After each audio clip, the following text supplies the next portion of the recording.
All right. Welcome back.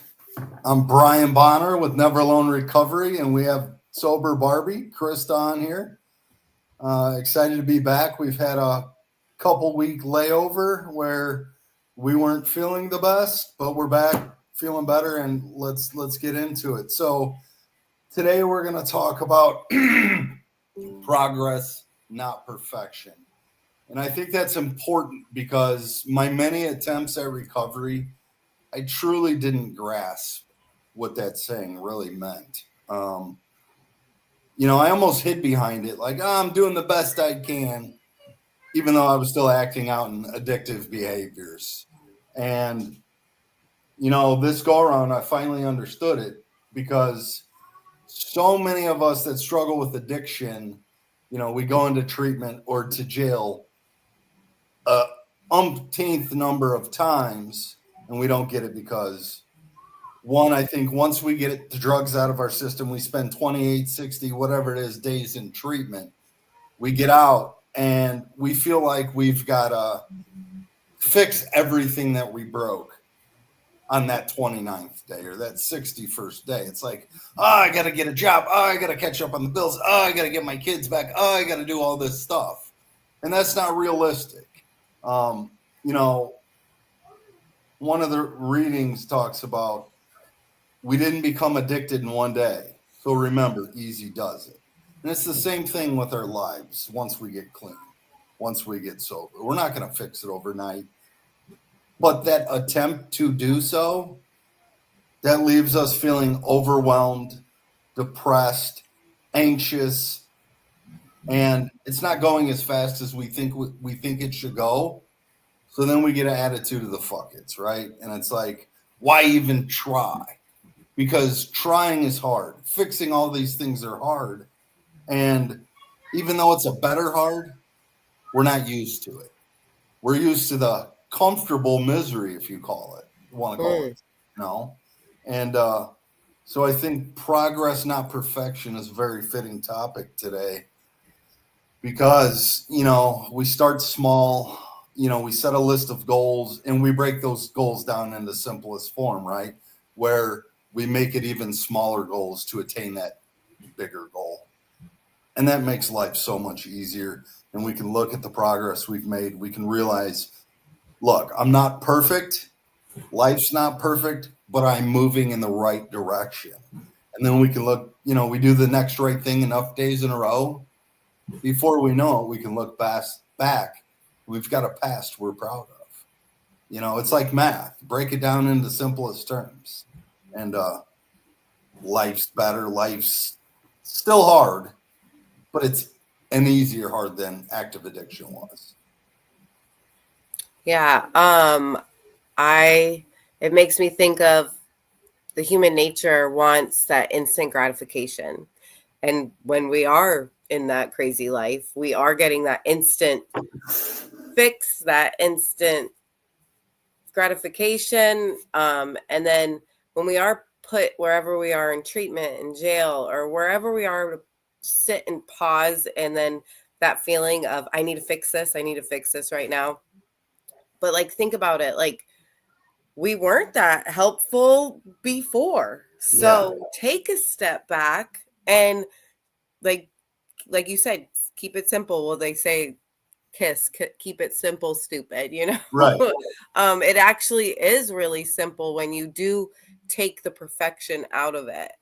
And one of my favorite sayings in one of those books is, it's about the journey, not the destination. And it's when you do take it slower, you can actually appreciate those little things that add up. And recovery is so messy, but it's not as messy as before pre-recovery, and I love this topic. Yeah. And, I like what you said too. Think about it. Once I get clean and sober, right, I've got to fix all of these things. Now, all of these things are an emergency that need to be dealt with today, right now, in this moment. And it's like, I understand the enthusiasm. I like it. But like you said, let's slow down, because in active addiction, I didn't care about paying my bills. I didn't care about family members. I didn't care about any of those things. I didn't care about a job. My only job, my one and only job, was to find money, get drugs, get more right now. And also, like you talked about the instant gratification. And, I don't know why I thought it, but it's my truth, right? Like, it might not even been gratification in the moment. It would have been just changing the way I feel. My substance that I used was a downer, but even when I was sick, I felt so miserable that I was willing to do whatever to change the way I felt, doing uppers, knowing uppers are going to make me feel more sick, more miserable, but it still changed the way I felt in that moment. So, like, for me, it wasn't even always the instant gratification, it was the instant change of the way I feel. Even if it made me feel worse, I felt different than I just felt. And if that doesn't scream addiction or active or insanity, I don't know what does. Because I was so miserable, but I'm gonna do something to make myself feel worse. Like, what sense does that make? But again, that's active addiction. That's the insanity of the disease. That's the round and round cycle or revolving door that we spend a lot of our time in an active addiction. So it's crazy. Proof that it is a three-part illness. It's not just the physical, it's the mental, the spiritual. Yeah. And also, like, what makes me think of this too is, like, when I went to treatment, it was a 4-month program. And on the weekends, it was boring. I mean, Yeah. we weren't working there. None of the meetings were happening, but not like they were every day. The staff would leave for the weekend, and we were bored. I called my mom and begged to come home every weekend. And as I've helped people through the years, everyone wants to leave in those little dull moments and get back to fixing their life. And I tell people all the time, that few months is nothing compared to the rest of your life of living free of chains. And it's trust the process. That's my husband just got me a mug. It says trust the process, and it's so true because there's a reason we do things in a certain way, and it just it's I still want that instant gratification. But it's not our way. It's your higher power's in control, and part of surrender, and surrendering your will and your way, and let it all happen. And it's a reason all these ways work. So trust the process. Well, and I like what you said. Like, it's up to our higher power, whatever you call it, whether it's the universe, God, it doesn't matter, right? And what I had to come to realize, and it made me a lot happier, right? Is trusting the process of all I can control in this moment is my actions, my behaviors, my effort towards recovery. I don't get to control the results, and I don't get to control when those results happen. I just stay vigilant, keep doing the next right thing, keep putting in the work, and let it go. Let it go, and whatever's going to happen is going to happen. And in doing so, that frees my brain from the obsession to fix, manage, and control everything in my life.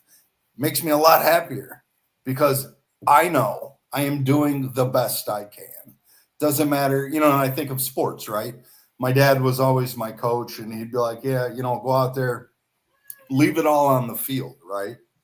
And even if you lose, you can look at it and say, I did the best. I gave my best effort. And that applies to anything in life, whether it's recovery, whether it's trying to get a job that you want, whatever. Just do the best you can. That's all you can control. You don't get to control the results.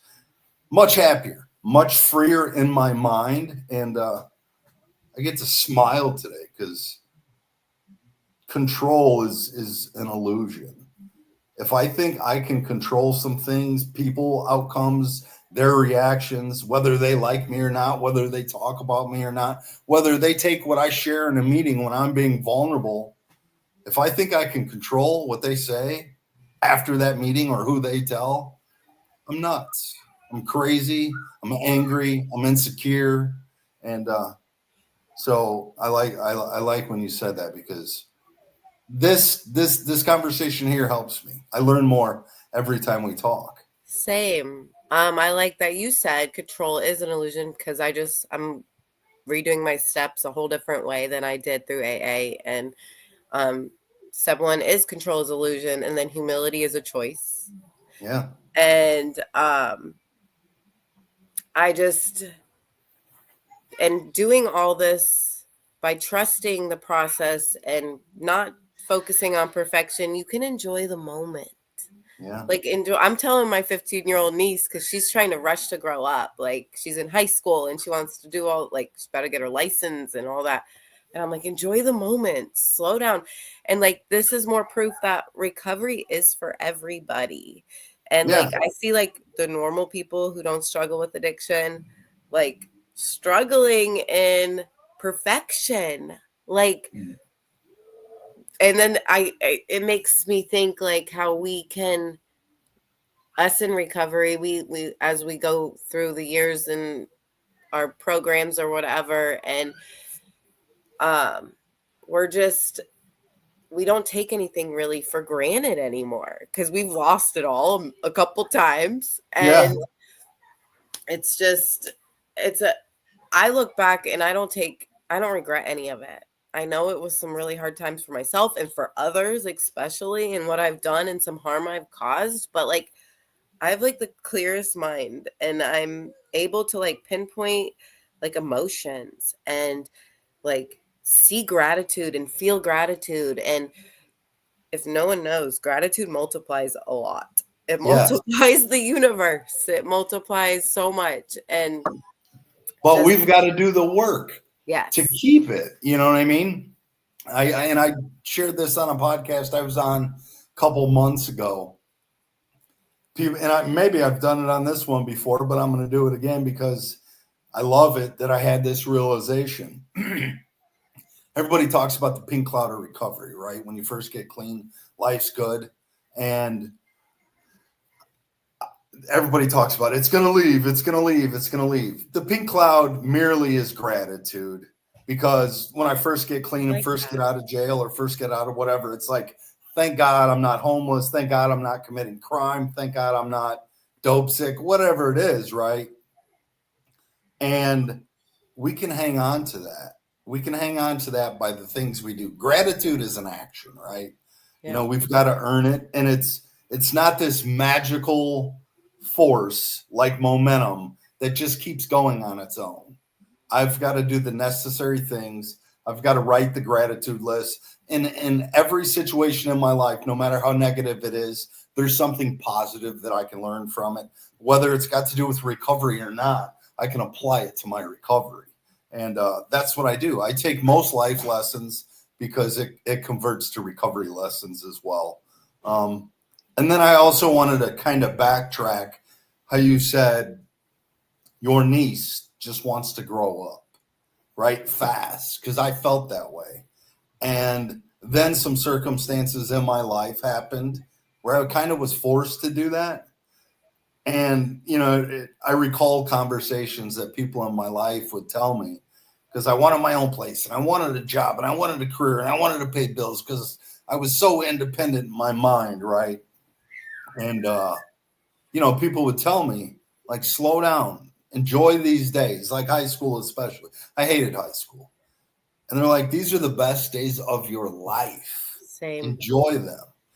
And like, it's funny, but like looking back, I think about it. Like, where else can you go walk around and have friends everywhere and eat a meal for $1.25? And no responsibilities. Right. Like, those are the best days. Now it's like, it's responsibilities and bills and yard work and, you know, all the things that we've got to do as adults.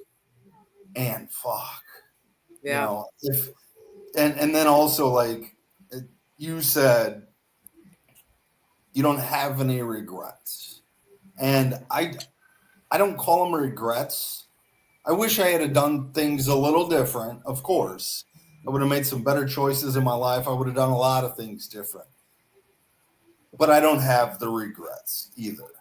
I have gratitude because all those experiences, all those painful times and trips to jail and all the chaos that came with active addiction made me the guy I am today. Made me the man who shows up for people in my life. And most of all, I show up for myself. You know, I'm starting to love myself a little more through this process because I realize I was my own worst enemy. It was always me versus me, but I projected my self-hatred on everybody else like it was everybody else's fault. And it was mine. I was the problem. I will always be the problem. Sure, other people contribute, but it's like, what do I allow their opinions or their thoughts or their criticism do to me inside? Once I fix the inside, there's nothing you can say, anybody can say that can change how I feel about me. Victim to victor. Yes. I love that. I've heard it like 4 times this week. Yeah. And it's crazy. And those hard times, like, I truly believe it deep down in my soul that we aren't being punished. Like, we're here to help thy neighbor, like the next man, like whatever you're going through, addiction or not, or just being an angry person or a grieving person, or like whatever you're going through is gonna help. There's so many of us on this earth. It's gonna help so many, and that, or at least one person. And then what I like that you brought up the pink cloud, because it made me think, like, it's a cloud in the sky and the clouds move. So maybe it does. We have a clear sky one day and it's that pink cloud's not there, but it's going to come back and you're going to feel that the gratitude and the, like, or you'll have a gloomy day but it comes back. And I feel like I'm back on that pink cloud. I'm 10 years into this recovery thing and it's been waves and waves. And I feel like when my husband got sober 6 months ago, it kind of took me down to like a depression for a little bit. And but it felt like we had to be broken down to, like, it brought that perfection away. Like, because I am a big on my platforms and I speak a lot and I'm out there and I'm like, I can't even save my husband. Like, what? And it brought me back to reality and back to like nothing, so we can actually like rebuild the right way. And I feel like we're doing it the right way now, and we're like in a recovery group together, and I'm not forcing him, and he saw what I had and wanted it, and I didn't ask it. Like, I've been asking him to come to my recovery groups, but now he's asking to come along. And it's just, it's cool because it's not perfect. Yeah. So, and like what came to my mind is, because my girlfriend, she's got 12 years clean, and I don't have that. And when we first got together, I was still using, acting a fool, and man, everybody in our lives, in her life, told her, leave this guy. He's a maniac. He's a maniac. We have a lot in common, me and her. Yeah. He's a maniac. And I was, rightfully so. People that loved her were trying to protect her from me. And when she told me this, like, I knew it was happening, but when she told me, her response to one of those people, like, I broke down. And that was one of the catapulting moments in my life where I was like, I got to do something different, because she said, where would I be if everybody else gave up on me like you want me to give up on him? Maybe me staying around long enough to believe in him will give him the hope, the desire, and the willingness to do something. Absolutely. And I was so like, right. My head exploded, because nobody had, ever had my back like that. And we've got a life beyond our wildest dreams. And I'm sure they tried though, and people didn't realize they were enabling too. Like, Of course. your dad loves you but couldn't help you and tried his best, and like, and then you kind of, as an active addict, you're kind of just, it's second nature to be manipulative and Of course. do all the things, and you already know how to work these people, and it's just a cycle that doesn't break. Yeah. And I feel like I've never met your partner, but I can hear compassion. Like, it's compassion. It's meeting them where they are and not forcing somebody to change, and just knowing and believing in them and advocating for them. Yeah. You know? And another recovery term that comes to mind is like when you said it about your husband, it's like carry the message, not the addict, right? Like, no matter how bad we want it, we can do all these things for the ones we love that struggle with addiction. We can carry, but we can carry the message. We can't carry them. And it's like attraction, not promotion, right? What I do, my behaviors, because we can't give willingness. The one thing we can give is hope, right? We can give the hope by our example that our lives changed and your life can change too. But the willingness has got to come from within yourself to do the 12-step meetings or the therapy or there's so many options out there for recovery, whether you got a recovery coach or whatever, but you've got to be willing to do that. I can help you. I can meet you where you're at. I can connect you with the resources. I can walk beside you while you do these things, but I'm not going to walk it for you, and nobody could walk it for me. So once I found that willingness, I hung on for dear life, and I've still got it. And, that's why I do the necessary things, having the conversations with yourself and all the people I talk to in recovery. Because like I told you 5-10 minutes ago, this helps me. I learn more and more every day because I realize Brian doesn't have all the answers no more. And Brian can't, self can't see self, right? Like, humility is the choice. Right. Yeah. And humility too. Like I talked about it the other day. Humility is the removal of ego, right? Mm-hmm. Remove ego. Because what's ego stand for? What's the acronym for ego? What is Edging it? God out. Oh, I've never heard that. Yeah, edging God out. Because I'm the almighty power, You're right? playing God. Yeah. My ego is so huge that it doesn't matter who you are. I know best. And once I remove that ego, get humble, have some humility, and seek help through other people that have been through the same circumstances I've been through, what do you know? The help arrives. When the student is ready, the teacher will appear. Yeah.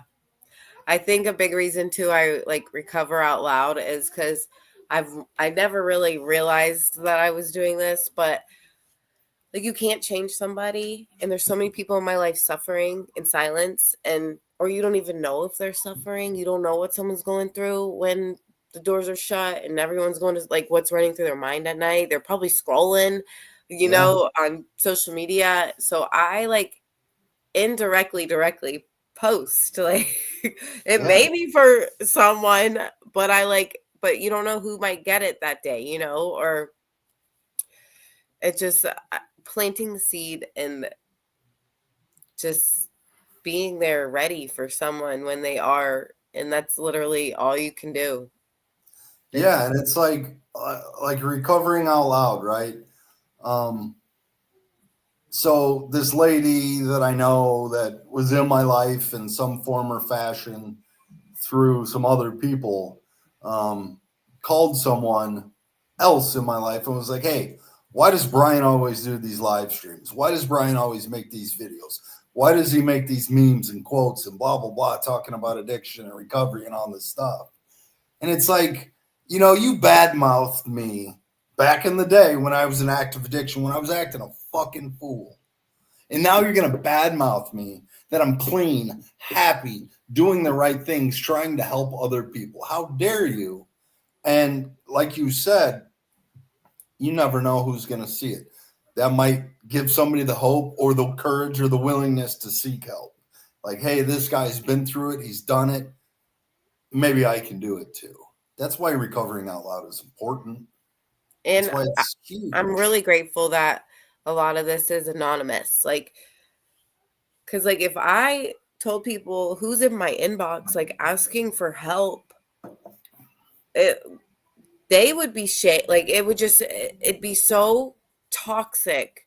But like I'm here just to say that like there are so many people out there struggling and are getting something from recovering out loud and sharing your hope. And then I got one guy that started like an argument with me on TikTok the other day about it's a proven fact of like sharing my hope is detrimental to people, that like I'm just showing the like that it's all great and rainbows, and I'm like I post my crying videos. Like I want to make sure I'm crystal clear that it's not, because we're just now feeling our emotions. Like Yeah.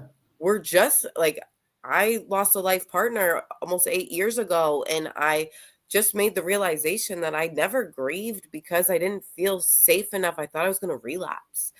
And now I'm in a really safe recovery group, and I'm I'm filled with so much love, and I'm actually starting to feel it, and I'm crying a lot, but it's not bad All right. crying. It's like those good tears that needed to come out. Gratitude. It's the Yeah, gratitude. it is for sure. I But cry I'm all like, the are you time. crazy? Like, what? This is not bad. And no one else argued with him. Like, it was just whatever. Yeah. Gratitude tears are great because that keeps us grateful. It shows that we're present in those moments, right? And You real. know, I have it all the time where I'll be walking through the house and, me and my girlfriend are plant hoarders now. We got plants everywhere. And, we're just redoing our pool. We redid our pool this week. We got a concrete guy coming to pour a big patio. And it's like, I stopped and looked around and had a tear in my eye. Like, we've got a beautiful life. And it's because why it's so gratifying, right? Is I never thought I would have that life. I never thought it was possible for me. I never thought I could obtain anything more than To like chaos. worry about watering a plant. Yeah, I yeah. love Like that. it's Yeah. it's I used to be worried about like, hey, I hope somebody sends me commissary because I've got nothing to eat, or I hope I can find a warm blanket to sleep under the tree in the park. Well, you know what I mean? Like wherever. That was what my life consisted of. And through some hard work and some willingness, I've got a life that still sometimes I've got to pinch myself and say, how did I get here? I am not supposed to be alive, let alone have all of this. How? How? I'll tell you how. I got clean, sober, did a little bit of the things and just didn't use no matter what. I've still got feelings that overwhelm me. I've still got anger issues at points. I've still got frustrations and feel like I'm not good enough. I still have those moments, but I don't let those moments win today. And I don't get high no matter what, because if I don't get high, I have a chance. And like I said earlier, I get into the solution a lot quicker today because of, in recovery and the relationships that I have and the people who taught me how to live and do life without the use of drugs. It's not always easy, but it's definitely worth it. So, And we're worth it. Everyone's worth yeah. it. Yeah. Your So if you're mistakes don't struggling, define you. yeah, if you're struggling, reach out. Flashing on the bottom of the screen right there. Never Alone Recovery has a Zoom meeting. It's similar to a 12-step meeting. It doesn't have as many rules. 7 p.m. Central Standard Time tonight. The ID and password are flashing along the screen. Also, if you need treatment, sober living, detox, you can call our hotline at 1-855-831-9996. I am one of the people that answers that hotline. So call if you need some help, call if you need some support. And we're going to wrap it up with our usual, like we do every week, Krista, with our quote of the day. And Something you said a little bit ago kind of reminded me of the quote that I chose for today. Oh, don't steal mine. The quote I chose for the day is, "Be kind to every man you meet, for you not know the burden that he carries upon his shoulders." We've all got problems. We've all got hang-ups and insecurities and sadnesses, moments in our life that aren't easy. So let's be kinder to people. Let's love people exactly where they're at. I said mine earlier, but I want to say it again. It's not again. about the destination. It's about the journey. Yeah. I said it backwards, but that's all right. It's about the journey. Like, it's the most beautiful ride. And it is. I know the destination is going to be great because the best is yet to come. It is. It's a bumpy ride, but hang on, because messy. It gets good. It's like mudding in the country. Yeah. All right, guys. Thanks for watching. Thank you again, Krista, for being on. Thank you, Brian. We will see you next week. Same time, same place. Yeah. All right. Have a great one. You too.